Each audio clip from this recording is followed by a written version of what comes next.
realmente pretenda lograr esto: ser garantista, pero al mismo tiempo dotar a las instituciones encargadas de la procuración e impartición de justicia de mecanismos más adecuados para la debida función de esto que es la justicia penal. Así pues, podríamos incluso revisar la exposición de motivos y vemos estos dos parámetros: el argumento del garantismo y el argumento de una mayor eficacia para la lucha contra la criminalidad. Sin embargo, al margen de la exposición de motivos, si vemos ya el contenido real de la reforma, si lo vemos con un examen crítico, vamos a encontrar que en mucho se reforzaron efectivamente las medidas tendientes a abatir cierto tipo de criminalidad. Bajo el argumento del crimen organizado, existe prácticamente constitucionalizado a partir de ahora un procedimiento penal de excepción para cierto tipo de delitos. Esto que antes se había venido diciendo, me incluyo, ahora está institucionalizado. Ahora no es un aspecto meramente dogmático, es una realidad. Tenemos a partir de nuestra Constitución un procedimiento para determinado tipo de delitos y un procedimiento distinto para otro tipo de delitos. La prisión preventiva, que uno de los argumentos garantistas era reducirla, en cierto tipo de delitos en realidad no sufrió ninguna modificación, porque ya la misma Constitución establece que tratándose de delitos como el secuestro, la violación, el homicidio intencional, siempre habrá prisión preventiva.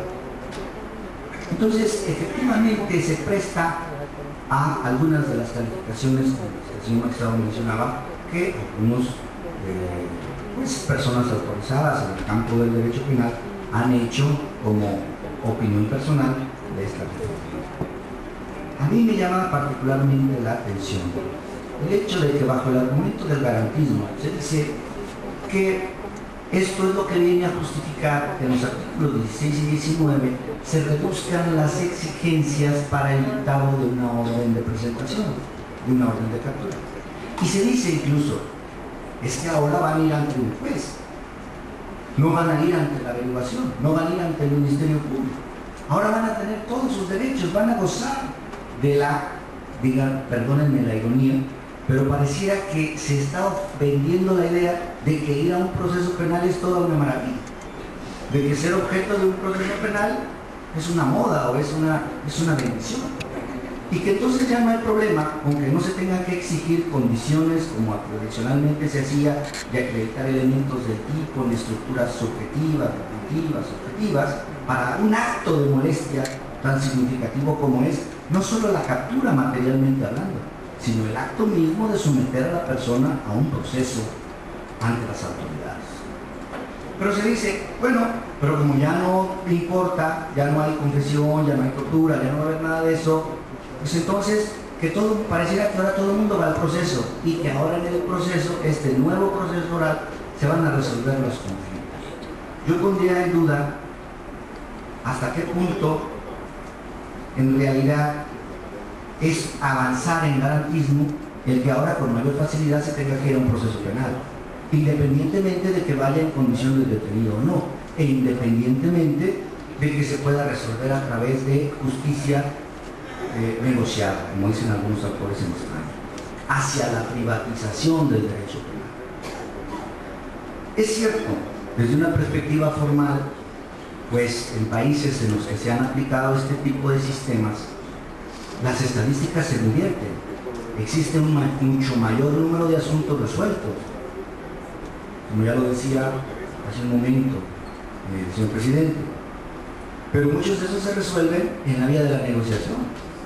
Y cabría preguntar, como en el caso de Chihuahua, por ejemplo, ¿será realmente avanzar en cuanto a tema de justicia que algunos asuntos tradicionalmente difíciles, como las violaciones o los delitos de carácter sexual, se puedan resolver en vías previas al juicio oral?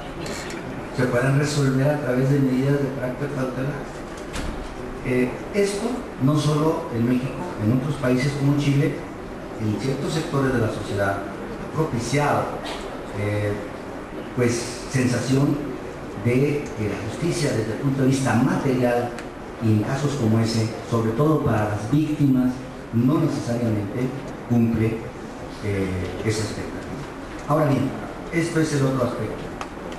No podemos olvidar que la reforma constitucional también, y no como una novedad, sino como una secuencia que viene desde el año 94, 2000, que me estoy refiriendo a el reconocimiento como reflejo de lo que ha sucedido en el resto del mundo, de la moderna política criminológica, de los derechos de las víctimas. Entonces, hablar de defensoría en un contexto como este implica que los defensores asumen realmente un protagonismo frente a dos tipos de sujetos, el procesado y la víctima. Hoy en día, el concepto tradicional procesalista de que el proceso penal giraba en torno a la figura del procesado realmente ya no es correcto al 100%, porque ahora hay otro interés de igual valor reconocido en la Constitución, que son los derechos de los afectados. Y entonces es donde surgen muchas de las aparentes contradicciones, como las que ya mencionaba el señor magistrado Ricardo Piedra. El principio de oportunidad, con el que se dota al Ministerio Público, por ejemplo, para resolver algunos asuntos, decidir si ejercita o no la acción penal, pues de alguna forma, dependiendo de cómo se vaya a regular, pues aparenta ser contradictorio con la tendencia que veníamos experimentando desde el año 2000 de hacer exigible la revisión de los actos ministeriales a través de los sistemas de control constitucional, es decir, el no ejercicio de la acción penal, los actos de reserva. Esa tendencia impulsada por los derechos de las víctimas a que el Ministerio Público no optara discrecionalmente sobre esta posibilidad. Claro, se dice en este proyecto que esas decisiones de oportunidad deben estar sometidas al control, al juez de control. Pero ahora, aquí quisiera hacer otra mención. ¿Qué van a hacer las legislaciones respecto a la materialización de estas nuevas instituciones? Yo retomo todo lo dicho, que me parece sumamente interesante, en cuanto a esa tarea pendiente. Crear los códigos en donde se establezcan las formas en que van a operar, pues el control, etcétera, etcétera, etcétera. Pero la pregunta es, ¿qué van a hacer respecto de estas figuras? Y más aún, ¿serán similares las formas de regularlo en estados como el de Oaxaca, que incluso ya lo tenía, o en los estados que regulen a partir de ahora? Esta reforma tiene una peculiaridad para mí muy trascendente. Es una reforma a plazos, en abonos, en capítulos, ¿sí? Hay 3 diferentes fechas de entradas en vigor. Una parte de la reforma constitucional entró en vigor al día siguiente de la publicación, 18 de junio de este año. Otras de las reformas están condicionadas a un máximo de 3 años, como son algunos de los párrafos del artículo 28 y del 21 constitucional. Y otras más, como es todo este paquete que denomina la propia Constitución el nuevo proceso penal acusatorio oral, es su nombre, y a ver cómo hacemos para sintetizarlo, porque así como nuestra ley de amparo, que en realidad se llama Ley Orgánica de los artículos 107 y 103 de la Constitución Política de los Estados Unidos Mexicanos, pues le llamamos ley de garantía, sí. A ver ahora cómo le vamos a llamar a este, pero ese es su nombre, nuevo proceso penal acusatorio oral. Tiene un plazo para entrar en vigor derivado de los artículos 2 y 3 transitorios, que es de hasta 8 años. Pero luego en el tercero dice, si algunas entidades ya tienen este sistema, que yo aquí retomaría lo que dije brillantemente el señor magistrado, cuando habló de los faristas más faristas que Juárez. Chihuahua tiene un sistema oral, Nuevo León tiene un sistema oral, el Estado de México tiene un sistema oral, Oaxaca tiene un sistema oral, antes de entrada en vigor de esta reforma.